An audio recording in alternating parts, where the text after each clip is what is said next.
Horror TV is extremely big business these days, with bigger budgets and bigger names flocking from the big screen to the small screen. Whether it's one and done miniseries or drawn out elaborate multi-season series, audiences have been treated to some devilishly delightful, truly sinister series over the years. But to be a little more specific here, we're shining a spotlight on the very best single seasons of horror TV.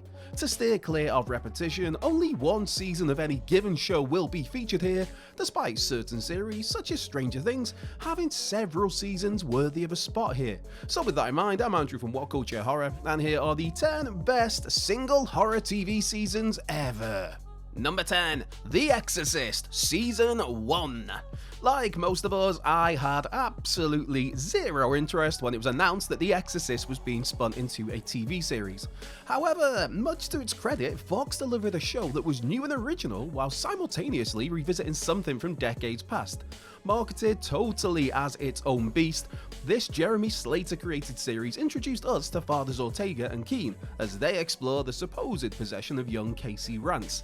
Having brilliantly kept audiences on their toes for its first 5 episodes, it's the end of that 5th episode that The Exorcist really shakes things up, revealing that Angela, the Rance family matriarch, is in fact Reagan McNeil. With that, The Exorcist revealed itself to actually be a sequel to the previous movies, and that reveal alone makes this debut season something truly special. Number 9, Lovecraft Country, Season 1. A glorious mix of horror and drama, fiction and fact, Lovecraft Country seemed destined to become one of the modern day greats. Reviews were great, ratings were solid, the show won a couple of Emmy Awards, and showrunner Misha Green had started mapping out a second season, which made it all the more shocking when HBO decided, nah, we're not moving forward with that second season. Still, for its one season, Lovecraft Country was dripping in quality, dropping many of H.P. Lovecraft's creations into the segregated 1950s United States, all as Atticus Freeman searches for his father. All as the racism of the day is even more troubling than the Lovecraftian monsters lurking nearby. The show looks glorious, the performances are absolutely stunning, and there's so much more going on here than just your usual horror scares. Number 8, American Horror Story, Murder House. With 12 seasons and a spin-off under its belt, one could argue that American Horror Story was never as good as it was during its debut year. That's not to say that the series hasn't had some excellent other seasons, but man, there's just something special about Murder House. Part of the fun of this first season is that, of course, nobody knew what to expect.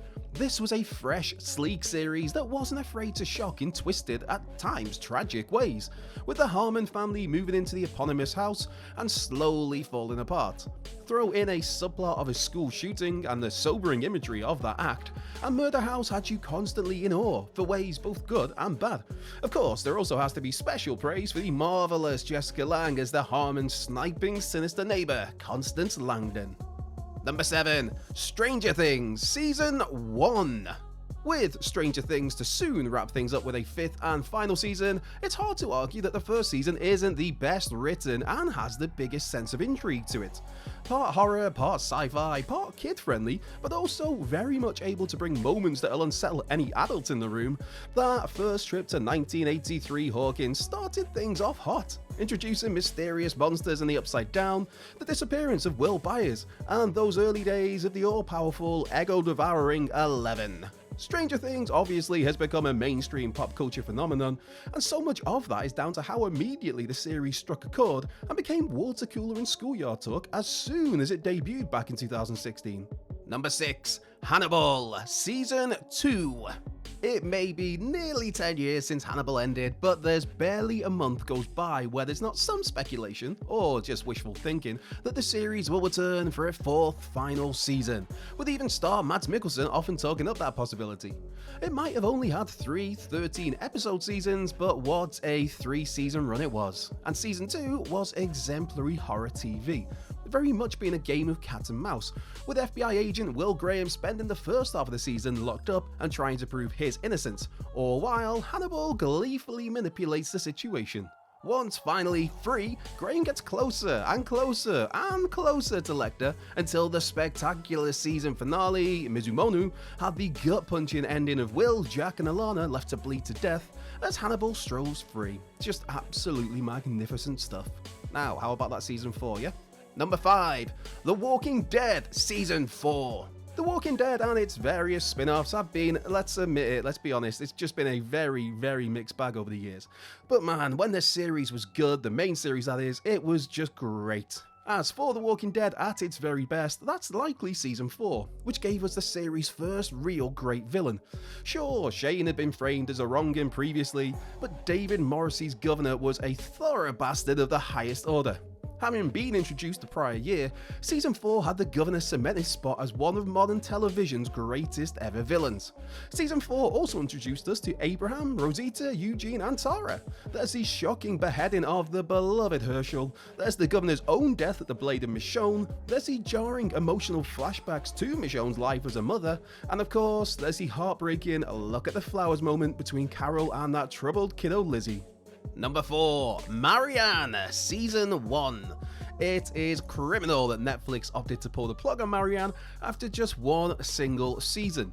This French language series received praise from fans and critics alike, and is the sort of viewing that has you wincing after just a couple of minutes of its very first episode. That'd be where Mrs. Dugueron grins maniacally after removing one of her teeth with a knife. That absolutely set the stage in terms of the style and unnerving tone of Marianne, and from there we'd meet our central protagonist, horror author Emma Lossimon. Where Mrs. Dugueron believes the characters and tales from Emma's Lizzie Lark work are real, and that she herself is Marianne, the story unravels in terrifying, tense fashion, as Emma's work really is more than she ever realised.